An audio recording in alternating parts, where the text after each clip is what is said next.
नमस्कार दोस्तों, मैं रीना शर्मा स्वागत करती हूँ आपका अपने YouTube चैनल हिंदी साहित्य का ज्ञान भंडार में। आज मैं आपके लिए लेकर आई हूँ नेट पाठ्यक्रम में लगी कहानियाँ। कुल 21 कहानियाँ लगी हुई हैं। इनसे संबंधित जितने भी महत्वपूर्ण प्रश्न बनते हैं वो मैं इस वीडियो में डिस्कस करूँगी। आइए देखते हैं पहला प्रश्न। पहला प्रश्न है, सुमेलित कीजिए, सूची 1 का सूची 2 से मिलान करना है। पहली कहानी है दुनिया का सबसे अनमोल रतन। ये कहानी है प्रेमचंद की। अपना अपना भाग्य जैनेंद्र की। लाल पान की बेगम रेणु की कहानी है। कोसी का घटवार शेखर जोशी। ऑप्शन 2 सही उत्तर है इसका। अगला प्रश्न है, बंग महिला को बचपन में किन नामों से पुकारा जाता था? ऑप्शन 2 सही है, रानी और चारूबाला। प्रश्न नंबर 3, बंग महिला बंगला में किस नाम से लेखन कार्य करती थी? ऑप्शन ए सही उत्तर है, प्रवासिनी। अगला प्रश्न है, कहानी दुलाई वाली 1907 ईस्वी में कौन सी पत्रिका में प्रकाशित हुई थी? इसका सही उत्तर है ऑप्शन 3, सरस्वती पत्रिका में। अगला प्रश्न है, बंग महिला का वास्तविक नाम है? सही उत्तर है ऑप्शन 3, राजेंद्र बाला घोष। अगला प्रश्न है, प्रश्न नंबर 6, बंग महिला के अनुसार किसी कमीशन में लोगों की भर्ती करना अथवा अपने इकाई मिशन का प्रचार प्रसार, ये ईसाई होगा, प्रचार कर भारतीयों को बलपूर्वक ईसाई धर्म में सम्मिलित करना किसे अच्छा लगता था? ऑप्शन ए सही है, लॉर्ड कर्जन। प्रश्न नंबर 7 है, चंद्रदेव से मेरी बातें कहानी में बिजली के माध्यम से किसकी अवस्था का चित्रण किया गया है? ऑप्शन 3 सही है, नारी। अगला प्रश्न है, बंग महिला के अनुसार किस नगरी की मान्यता के सामने स्वर्गलोक भी फीका जान पड़ता है? ऑप्शन 4 इसका सही उत्तर है, कलकत्ता। प्रश्न नंबर 9, कहानी चंद्रदेव से मेरी बातें में देवताओं के चीफ जस्टिस कौन है? इसका सही उत्तर है ऑप्शन 2, चित्रगुप्त।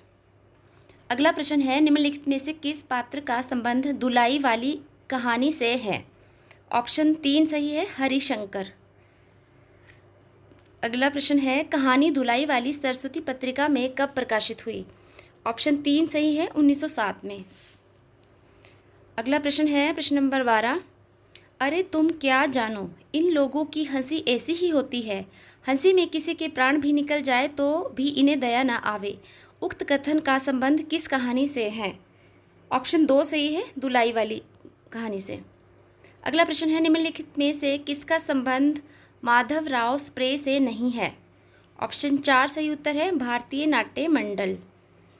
अगला प्रश्न है, महाराज नाराज ना हो, आपसे एक टोकरी भर मिट्टी नहीं उठाई जाती और इस झोंपड़ी में तो हजारों टोकरियां मिट्टी पड़ी है, उसका भार आप जन्म भर क्यों कर उठा सकेंगे? एक टोकरी भर मिट्टी में उक्त कथन किसका है?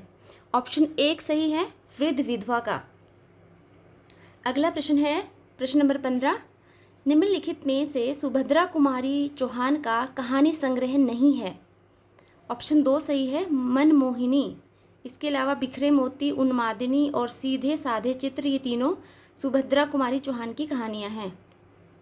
अगला प्रश्न है, प्रश्न नंबर 16, सुभद्रा कुमारी चौहान की जीवनी मिला तेज से तेज की लेखिका कौन है? ऑप्शन ए सही है, सुधा चौहान। उनकी बेटी ने लिखी है इनकी आत्मकथा, इनकी जीवनी। अगला प्रश्न है, निम्नलिखित में से सुभद्रा कुमारी चौहान का काव्य संग्रह है? ऑप्शन 2 सही है, त्रिधारा। प्रश्न नंबर 18, राही कहानी की अनीता का परिचय है? ऑप्शन 2 सही है, समाज सुधारक। प्रश्न नंबर 19, तूने चोरी क्यों की? मजदूरी करती तब भी तो दिन भर में 3-4 आने पैसे मिल जाते। अनीता का यह कथन राही के प्रति है। राही किस जाति की है? इसका सही उत्तर है ऑप्शन ए, मांगरोरी। प्रश्न नंबर 20, जेल आकर ही हम कौन सा बड़ा त्याग कर देते हैं? जेल में हमें कौन सा कष्ट रहता है सिवा इसके कि हमारे माथे पर नेतृत्व की सील लग जाती है? उक्त कथन का संबंध किस रचना से है? ऑप्शन 4 सही है, राही। अगला प्रश्न है, प्रेमचंद नाम से प्रेमचंद की पहली कहानी बड़े घर की बेटी 1910 में किस पत्रिका में प्रकाशित हुई थी? ऑप्शन 3 सही है, ज़माना। ईदगाह कहानी का आधार है? इसका सही उत्तर है ऑप्शन 3 बाल मनोविज्ञान।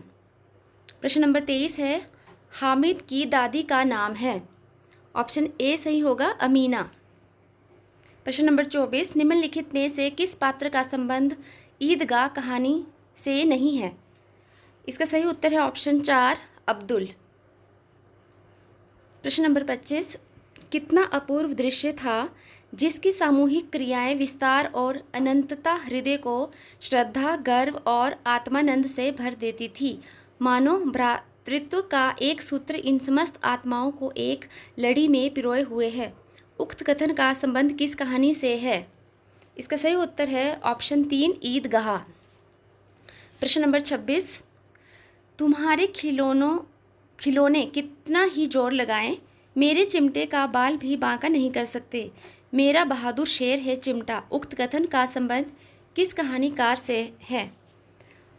इसका सही उत्तर है ऑप्शन 2 प्रेमचंद। ये प्रेमचंद की कहानी ईदगाह से लिया गया है।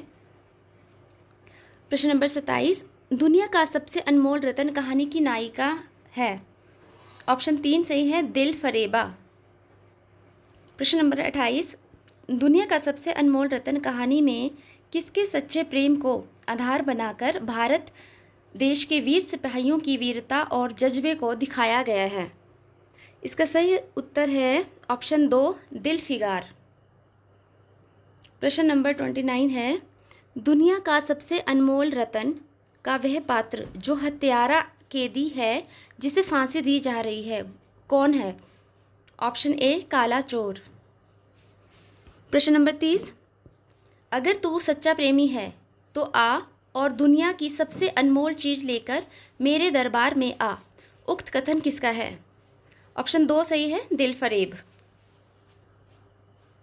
प्रश्न नंबर 31 दुनिया का सबसे अनमोल रतन के अनुसार दुनिया की सबसे अनमोल चीज़ क्या है। इसका सही उत्तर है ऑप्शन 4 खून का वह आखिरी कतरा जो वतन की हिफाजत में गिरे। प्रश्न नंबर 32 1913 ईस्वी में कहानी कानों में कंगना किस पत्रिका में प्रकाशित हुई थी। इसका सही उत्तर है ऑप्शन 3 इंदू पत्रिका में। अगला प्रश्न है कहानी कानों में कंगना में किरण के पति का नाम है। ऑप्शन 2 सही है नरेंद्र। अगला प्रश्न है निम्नलिखित में से किस पात्र का संबंध कानों में कंगना से नहीं है। ऑप्शन 3 सही है राहुल। योगेश्वर जूही और मोहन तीनों कानों में कंगना कहानी के पात्र हैं। अगला प्रश्न है समय का अद्भुत चक्र है जिस दिन मैंने धर्म ग्रंथ से मुंह मोड़ा उसी दिन कामदेव ने वहां जाकर उनकी किताब का पहला सफ़ा उल्टा। उक्त कथन का संबंध किस कहानी से है। इसका सही उत्तर है ऑप्शन 3 कानों में कंगना। अगला प्रश्न है चंद्रधर शर्मा गुलेरी ने समालोचक पत्र का संपादन भार कब संभाला। इसका सही उत्तर है ऑप्शन 4 1902। अगला प्रश्न है उसने कहा था कहानी 1915 ईस्वी में कौन सी पत्रिका में प्रकाशित हुई। इसका सही उत्तर है ऑप्शन ए सरस्वती पत्रिका में। अगला प्रश्न है निम्नलिखित में से किस पात्र का संबंध उसने कहा था कहानी से नहीं है। इसका सही उत्तर है ऑप्शन 3 वरीजा सिंह। अगला प्रश्न है निम्नलिखित में से किस पात्र का संबंध उसने कहा था कहानी से है। इसका सही उत्तर है ऑप्शन ए लप्टन साहब। प्रश्न नंबर 40 तेरी कुड़माई हो गई वाक्य में कुड़माई शब्द का अर्थ है। ऑप्शन 3 सही है सगाई। अगला प्रश्न है लहना सिंह कौन से नंबर की सिख राइफल्स का जमादार था। ऑप्शन 3 सही है नंबर 77। प्रश्न नंबर 42 लड़के ने घर की राह ली रास्ते में एक लड़के को मोरी में ढकेल दिया। एक छावड़ी वाले की दिन भर की कमाई खोई। एक कुत्ते पर पत्थर मारा और एक गोभी वाले के ठेले में दूध उड़ेल दिया। उक्त कथन का संबंध किस कहानी से। इसका सही उत्तर है ऑप्शन 2 उसने कहा था। प्रश्न नंबर 43 बड़े बड़े शहरों के इक्के गाड़ी वालों की जबान के कोड़ों से जिनकी पीठ छिल गई है और कान पक गए हैं उनसे हमारी प्रार्थना है कि अमृतसर के बम्बू काट वालों की बोली का मरहम लगाएं। उक्त कथन का संबंध किस कहानीकार से है।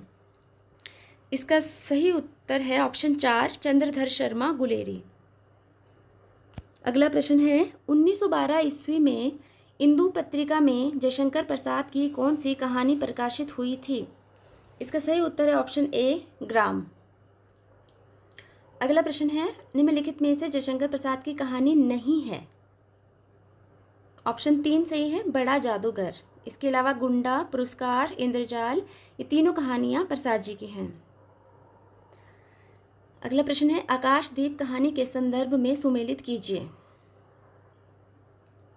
बुद्धगुप्त सूची, इसमें सूची 1 का सूची 2 से मिलान करना है। बुद्धगुप्त है कहानी का नायक, चंपा कहानी की नायिका है, मणिभद्र है खलनायक और जया है दासी। ऑप्शन 2 सही उत्तर है इसका। अगला प्रश्न है बुद्धगुप्त मेरे लिए सब भूमि मिट्टी है, सब जल तरल है, सब पवन शीतल है, कोई विशेष आकांक्षा हृदय में अग्नि के समान प्रज्वलित नहीं, उक्त कथन किसके द्वारा कहा गया है? ऑप्शन 3 सही है चंपा। अगला प्रश्न है भगवान मेरे पथ भ्रष्ट नाविक को अंधकार में ठीक पथ पर ले चलना, उक्त प्रार्थना का संबंध किस कहानी से है? ऑप्शन 4 सही है आकाशदीप। अगला प्रश्न है चंपा हम लोग जन्मभूमि भारतवर्ष से कितनी दूर इन निरीह प्राणियों में इंद्र और शची के समान पूजित है, उक्त कथन का संबंध किस कहानीकार से है? Option A Jaishankar Prasad. अगला प्रश्न है जैनेन्द्र के बचपन का नाम क्या था? इसका सही उत्तर ऑप्शन 2 आनंदीलाल। तो दोस्तों ये था हमारा आज का वीडियो। इसमें हमने कहानी से संबंधित 50 प्रश्न हल किए। इसके जो आगे के प्रश्न है वो मैं आपको अगले वीडियो में बताऊंगी। आज के लिए इतना ही। अगर आपको मेरा वीडियो अच्छा लगा तो प्लीज़ इसे लाइक, शेयर और सब्सक्राइब जरूर करें ताकि आने वाले हर वीडियो की इन्फॉर्मेशन आप तक पहुंच सके। धन्यवाद।